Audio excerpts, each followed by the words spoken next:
제주 4.3 그 해방되기 이전에도 그 서울에서 뭐 1차 공산당, 2차 공산당, 3차 공산당 할 때도 그 3차 공산당이 와해돼 가지고 있을 때 제주 야채이카가 결성이 됐어요. 제주도가 야채이카 결성이 되고 4차가 와해됐을 때도 또 그 조선공산당 야채이카가 결성이 되고 야채이카라 하는 말은 소련 말로 세포란 말입니다. 세포. 그 보면 제가 어릴 때 하도 많이 들었어요. 너는 훌륭한 세포가 되어야 된다. 이게 공산당 조직은 이렇게 아메바처럼 잘라도 조그만 세포만 있으면 살아나니까 우리는 영원히 죽지 않는다. 그 김대중 씨도 제주 4.3은 명백한 폭동이라고 규정을 했고요. 그 당시 제주도 전체 직장인의 95% 이상이 참여했습니다. 그 166개의 기관 단체에서 42,100명 정도가 참여를 했어요. 그러면 뭐 제주도 도민 전체가 다 했다고 봐야죠. 물론 그 사람들이 전부 다 공산주의자는 아니겠죠. 그러나 그것이 미군정과 이 이승만 이쪽 세력이 봤을 때는 심각한 거예요. 그때 그 구연대 연대장이 김명렬인데 그때 김명렬이가 21년생입니다. 21년생이면 그 47년도, 48년도 이럴 때 나이가 몇입니까? 겨우 26, 27 아닙니까? 그 나이에 조병옥이 경무부장은 나이가 그때 50이 넘었어요.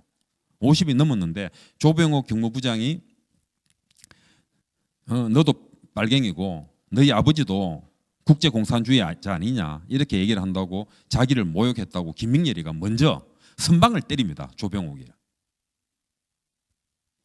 그럼에도 불구하고 김명렬이는 유교를 거치면서 사단장이 되고 3스타 육군 중장으로 해편을 합니다.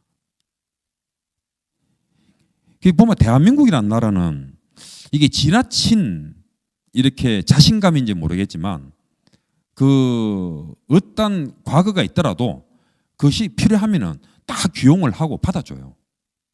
지금 저는 5.18이 돼 가지고 아르헨티나의 그 더러운 전쟁이 벌어졌는 게 1977년부터 아마 1983년 그 군부들이 통치하고 할 때입니다. 군인들이 그때 막 그 민간인들 또 학생들 해가지고 그 죽었는 사람들이 행방불명이 되고 죽었는 사람들이 4만 명이 있습니다. 4만 명이 있는데 그 어머니 해가 있어요. 그게 5월 강장 어머님 해인데 거기에 금도가 3가지가 있습니다. 금도 3가지가 첫째, 시체를 발굴하지 마라. 둘째, 어떤 기념비도 세우지 마라. 셋째, 돈으로 결코 보상하지 말라. 아르헨티나나 칠레 어머님의 이런 거 생각을 해보면 우리하고 너무나 다르게 가는데 지금 그게 저는 대한민국 정서라고는 보지 않습니다. 그거는 바로 뒤에 누군가가 조작을 하고 있다고 봅니다. 제가 이런 말을 하지 않습니까? 대한민국에 일어나는 모든 시위에는 위에는 공화국이 있다.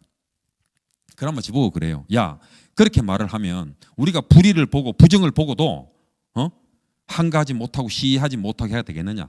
해도 된다. 해도 되는데 우리는 이미 지금 분단 체제에 있다. 분단 체제에 있기 때문에 우리가 그런 경고는 줘야 된다. 너희들 까불지 마라. 여기 들어오지 말라고 얘기는 해줘야 된다. 저는 그 1994년도인가 그때 서강대 박홍 총장이 있지 않습니까? 우리나라의 모든 대학의 주사파가 있다 했을 때 저는 그때 이제 이놈들 큰일 났구나 생각했는데 오히려 박홍 총장이 조롱거리가 되고 넘어가더라고요. 저는 그 당시에 굉장히 정말 김일성이 한수하는구나. 여기까지 왔구나. 하여튼 제주 4.3 같은 경우는 지금 제가 유심히 보고 있는데 제주 4.3은 그 당시 4월 3일을 기해해 가지고 남로당에서 지서를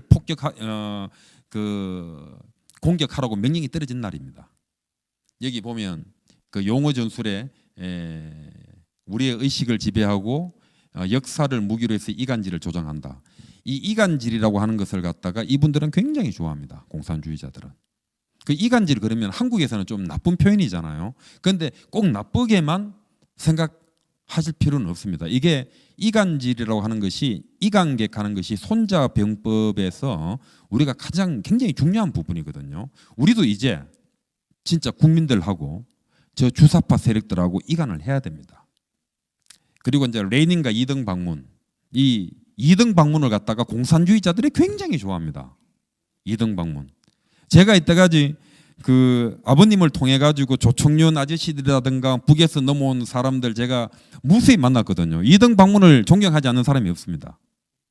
이등 방문이 러일 전쟁에서 거의 패배하기 일보 직전에 거의 일본 애들이 그쪽 만주 쪽에서 많이 죽었답니다. 엄청나게 죽고 이 달랑달랑 할 때 편지를 보낸답니다. 레닌한테 보내가지고 혁명을 해달라. 지금 나의 조국 러시아와 전쟁을 하고 있는 일본에 돈을 어떻게 받는단 말인가. 그때 가지고 가는 돈이 그 당시 돈으로 한 4천억 정도 됐답니다. 4천억 정도 됐는데 그때 그 이등 방문이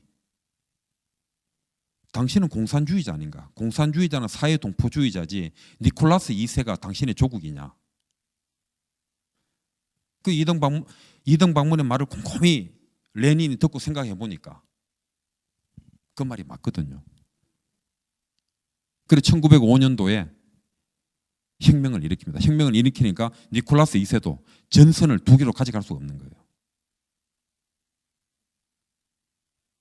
그리고 그 이등 방문에 대해 가지고 굉장히 조화를 합니다. 조화를 하고 또 그 안중근 의사 같은 경우는 공산주의자가 아니라서 그런지 조금 많이 무시합니다. 안중근이는. 그 안중근이 얘기를 하면서 야 안중근이는 말이야 그 당시 민중혁명의 동학을 갖다가 도적대로 비교를 했고 아이 그놈이 안중근이 그놈이 그 군사책을 맡아가지고 있을 때 그 사로잡은 그 일본 군인인지 경찰인지 풀어줬다는 거야. 거기 안중근이가 천주교 신자였답니다. 그래가지고 사람을 죽이지 않고 풀어줬대요. 풀어주는 거 어떻게 됩니까? 우리 독립군들 있는 자리 장소가 다 고스란히 드러나지 않습니까? 그래가지고 우리가 엄청나게 피해를 봤대요. 그래 안중근이가 부끄럽고 쪽팔리니까 자기가 무슨 일을 한 개는 해야 되겠는데 이걸 하나 받아온 거예요. 공산주의자들은 또 어떻게 얘기를 하냐면은 이등 방문은 굉장히 친한파이자 지한파였는데 그 당시에 이제 군국주의자들 그런 친구들이 이등 방문을 이제 없애야 되는데 그게 명분이 별로 없다. 그래서 이 만주와 연해주 쪽으로 이렇게 순찰 도는 때 가르쳐 줬대요. 맨날 몇 시에 간다. 그 정보를 받고 그 우득순이라 친구는 뭐 그게 이름이 좀 어렵더라고. 무슨 고역에 있고 안중근이는 하얼빈역에 기다리고 있었는 거예요. 근데 이제 우덕순이 있는 역은 통과를 하고 하얼빈역에 탁 내렸대요. 탁 내리니까 안중근이는 딱 내리니까 제일 부자로 보이는 노인, 탁 부자로 보이는 사람을 총으로 빵빵 쐈답니다. 빵빵 쐈으니까 일본 헌병이 그거 아니야. 이거야 이거. 그래서 바로 옆에 가서 한 1m, 2m 그랬어. 지금 그래서 총을 쏘았답니다.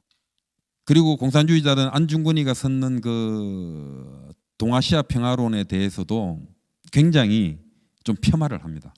안중근과 김구에 대해 가지고 그렇게 폄하를 해놔놓고 이제 바뀌기 시작하죠. 드디어 이제 박정희를 이제 공격하기 시작합니다. 친일파.